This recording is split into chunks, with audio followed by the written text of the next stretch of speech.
خداوند کے پاک کلام میں یوں لکھا ہے، وہ حکام جو تجھے ان کو بتانے ہیں یہ ہیں، اگر تو کوئی عبرانی غلام خریدے تو وہ 6 برس خدمت کرے اور 7ویں برس مفت آزاد ہو کر چلا جائے۔ اگر وہ اکیلا آیا ہو تو اکیلا ہی چلا جائے، اور اگر وہ بیاہ ہو تو اس کی بیوی بھی اس کے ساتھ جائے۔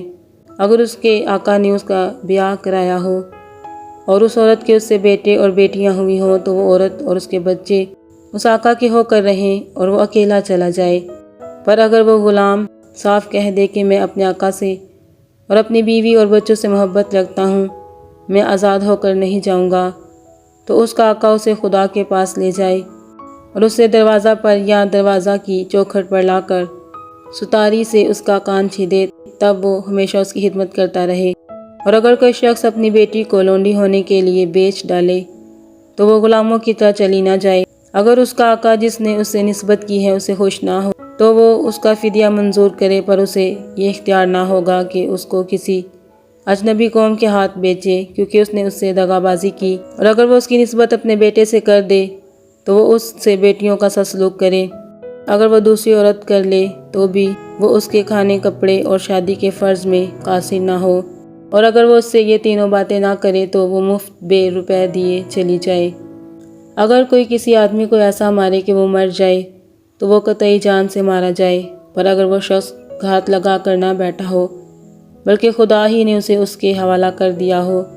تو میں ایسے حال میں ایک جگہ بتا دوں گا جہاں وہ بھاگ جائیں۔ اگر کوئی دیدہ دونستہ اپنے ہمسایہ پر حملہ کرے، اپنے ہمسایہ پر چڑھ آئے تاکہ اسے مکر سے مار ڈالے، تو اسے میری قربانگاہ سے جدا کر دینا تاکہ وہ مارا جائے۔ جو کوئی اپنے باپ یا اپنی ماں کو مارے وہ قطعی جان سے مارا جائے، اور جو کوئی کسی آدمی کو چرائے، خواہ وہ اسے بیچ ڈالے خواہ وہ اس کے ہاں ملے، وہ قطعی مار ڈالا جائے۔ اور جو اپنے باپ یا اپنی ماں پر لعنت کرے وہ قطعی مار ڈالا جائے۔ اور اگر 2 شخص جھگڑیں اور ایک دوسرے کو پتھر یا مکہ مارے اور وہ مرے تو نہیں پر بستر پر پڑا رہے، تو وہ اٹھ کر اپنی لاٹھی کے سہارے باہر چلنے پھرنے لگے، تب وہ جس نے مارا تھا بری ہو جائے اور فقط اس کا ہرجانہ بھر دے اور اس کا پورا علاج کرا دے۔ اور اگر کوئی اپنے غلام یا لونڈی کو لاٹھی سے ایسا مارے کہ وہ اس کے ہاتھ سے مر جائے تو اسے ضرور سزا دی جائے، لیکن اگر وہ 1 یا 2 دن جیتا رہے تو آقا کو سزا نہ دی جائے، اس لیے کہ وہ غلام اس کا مال ہے۔ اگر لوگ آپس میں مار پیٹ کریں اور کسی حاملہ کو ایسی چوٹ پہنچائیں کہ اسے اسقاط ہو جائے پر اور کوئی نقصان نہ ہو، تو اس سے جتنا جرمانہ اس کا شوہر تجویز کرے لیا جائے، اور وہ جس طرح قاضی فیصلہ کرے جرمانہ بھر دے۔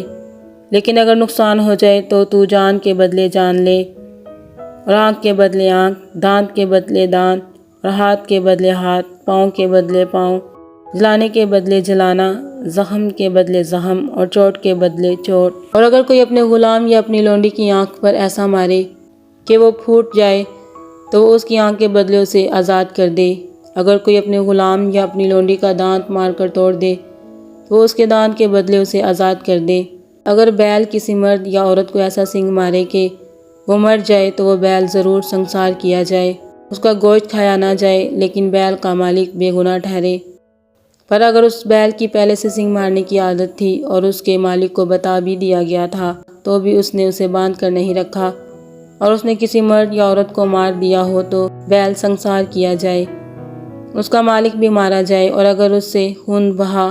مانگا جائے تو اسے اپنی جان کے فدیہ میں جتنا اس کے لیے ٹھہرایا جائے اتنا ہی دینا پڑے گا، خواہ اس نے کسی کے بیٹے کو مارا ہو یا بیٹی کو۔ اسی حکم کے موافق اس کے ساتھ عمل کیا جائے۔ اگر بیل کسی کے غلام یا لونڈی کو سنگ سے مارے تو مالک اس غلام یا لونڈی کے مالک کو 30 مثقال روپے دے اور بیل سنسار کیا جائے۔ اور اگر کوئی آدمی گھڑا کھولے یا کھودے اور اس کا منہ نہ ڈھانپے اور کوئی بیل یا گدھا اس میں گر جائے تو گھڑے کا مالک اس کا نقصان بھر دے اور ان کے مالک کو قیمت دے اور مرے ہوئے جانور کو خود لے لے۔ اور اگر کسی کا بیل دوسرے کے بیل کو ایسی چوٹ پہنچائے کہ وہ مر جائے تو وہ جیتے بیل کو بیچیں اور اس کا دام آدھا آدھا آپس میں بانٹ لیں، اور اس مرے ہوئے بیل کو بھی ایسے ہی بانٹ لیں۔ اور اگر معلوم ہو جائے کہ اس بیل کی پہلے سے سنگ مارنے کی عادت تھی اور اس کے مالک نے اسے باندھ کر نہیں رکھا تو اسے قطعی بیل کے بدلے بیل دینا ہوگا اور وہ مرا ہوا جانور اس کا ہوگا۔ مسیح یسوع کے جلالی اور بابرکت کلام کے پڑھے اور سنے جانے پر اس کی خاص رحمت اور برکت نازل ہو،